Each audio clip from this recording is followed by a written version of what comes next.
Hello there, people of the internet.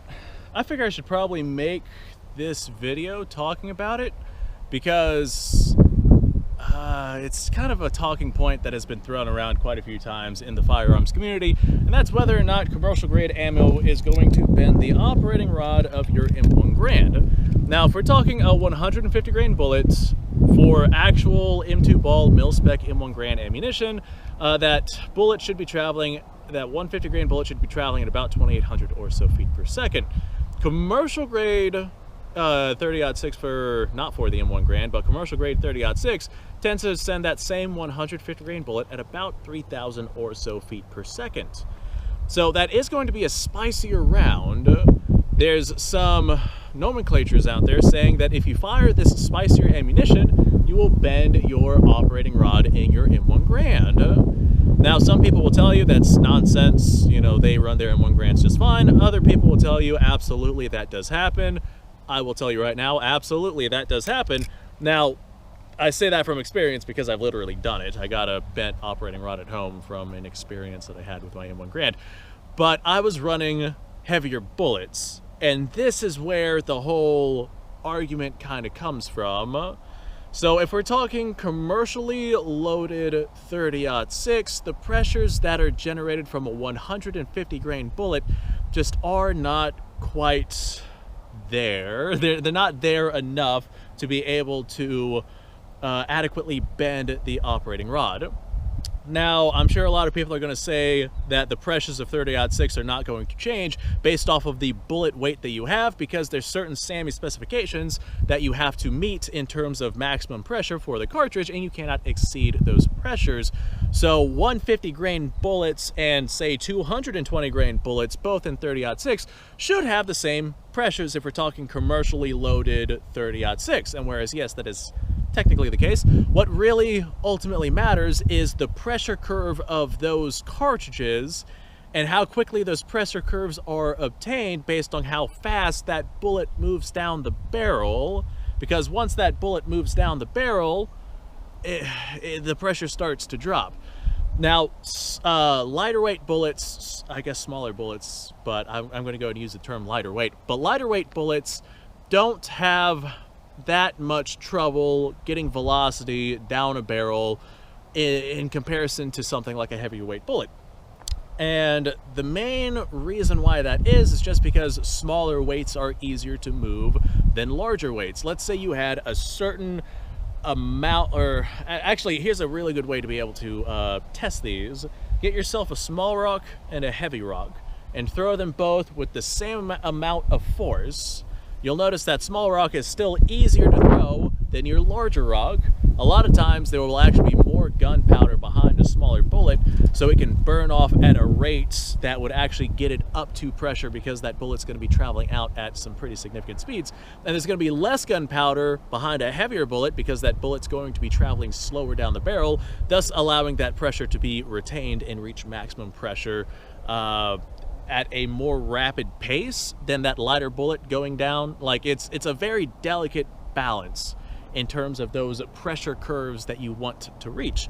So that's one of the main reasons why I think it was the CMP, they put out a recommendation not to shoot bullets in the M1 Garand that are heavier than 174 grain, I think was their designation. I can't quite remember what it is, but it was a heavier bullet than 150 grain weight. That's a large grasshopper. There's a huge grasshopper on the camera stand right now. Let me see if I can get this guy off of there. What are you doing? What are you doing? Welcome to Florida, guys. There he is. Look at that right there. That is a straight up Floridian grasshopper. I'm going to name him, oh God, he's gonna start nibbling on me. I'm gonna name him Fish Bait. Come on, Fish Bait, let's go over here. But the CMP told people not to shoot a particularly large heavy bullet out of the M1 Garand, especially at commercial pressures, just because of that pressure curve. That's where you start to risk bending your operating rod. Whenever you go shooting like 180 grain bullets plus out of your M1 Garand that are at commercial pressures, the pressure curve is just a little higher than the rifle was actually designed for. Typically, if you run 150 grain bullets from your M1 Garand, I have not heard of a single instance where that 150 grain bullet loaded to commercial pressures has bent the operating rod inside of your rifle system just because of the way that the pressure curve actually works. But then those same people who say, hey, these operate at the same pressures, this 150 grain bullet and this 220 grain bullet, both commercially loaded 30-06, those operate off at the same pressures because of SAMI specifications, so I should be able to run it through the M1 Garand, and then they end up bending their operating rod. So 150 to whatever it is the CMP said, I think it was 174, those bullet weights at commercial pressures seem to be okay. But as we have seen from previous slow motion testing done by various other YouTube channels, it does run the gun harder, and if you run the gun harder, you're going to have more wear and tear inside of your system. So that is one of the big things with the M1 Garand. If you want to get the most longevity out of your rifle, then use the ammo pressures that the rifle is actually set for. So the M2 ball, 150 grain bullet at 1200 feet per second, that is just what the gun is designed around. It's like how the AK-47 is designed around a 123-ish grain bullet moving at approximately 2400 feet per second. You go throwing heavier bullets in there, you're going to get a little bit stouter recoil, you're going to get a little bit harder movement of the gun, with lack of better terminology. Now this kind of goes in the opposite direction as well. I'm actually working on some hand-loaded ammunition, and I have some 150 grain bullets, but I got it loaded kind of undercharged. Now I have mine loaded with 4064. I've already made a couple of videos talking about it, and I was looking for a nice light recoiling 30-06 that I could use in my M1 Garand. This stuff cycles all right. I might bump it up to 47 grains for future hand loading processes. But the 46 grains seems to cycle it all right, at least for being out at the gun range. But this is one of those delicate balances that you gotta focus on, because if you do decide to make your own ammunition for a self-loading rifle, then you have to make sure that you get everything right at the proper spec. If you go too high with your pressures, such as the M1 Garand commercial, or the M1 Garand with commercial 30-06 ammunition, which would send it like 200 feet per second faster. If you go too high with your ammunition, then you risk damage to the gun because the gun just runs a little bit too hard. Or if you go too soft with the ammunition, too undercharged, if you decide to go ahead and make your own, hand load your own, you might potentially get some cycling issues. And that's not just indicative of the M1 Garand, that is kind of indicative of every rifle out there. So I got a couple of those 150 grain soft loaded rounds, and they fire extremely nice. They're extremely accurate, extremely light shooting. I'm actually really enjoying these rounds, but they don't cycle the M1 Garand as much as I would like, and a lot of that just has to do with the rounds being undercharged. It makes sense because the gun uses certain pressures in order to actually cycle the gun. But I tell you what, that is nice. That is very nice. Looks like we actually cycled. Did we cycle? No, we did not. Okay, we ejected around, but did not go back far enough to actually push the new round forward. Let's see if we get a ping. We got a ping. Very nice. I really, really like this rifle, and I want to figure out a good light shooting load for it, and I'm on my way there.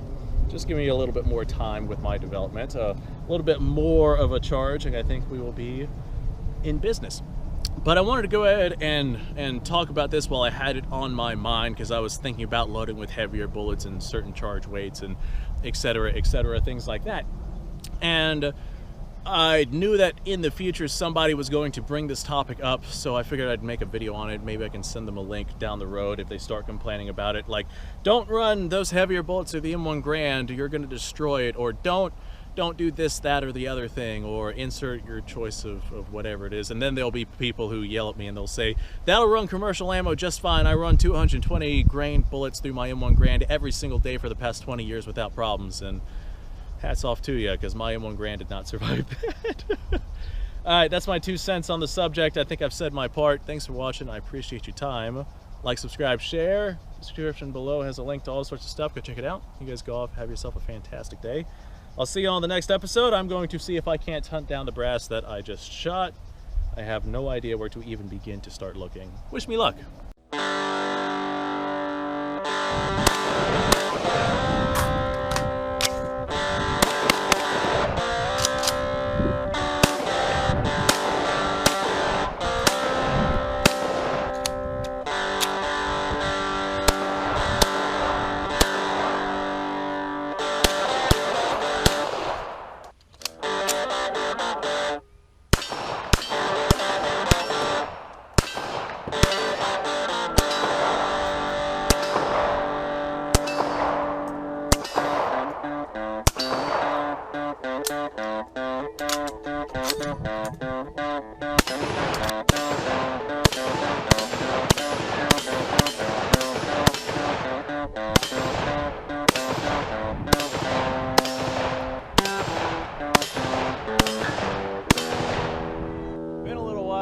I've done this.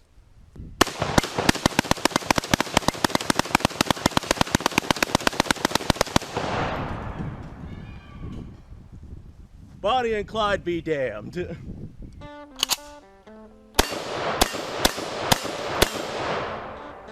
Poor man's Garand.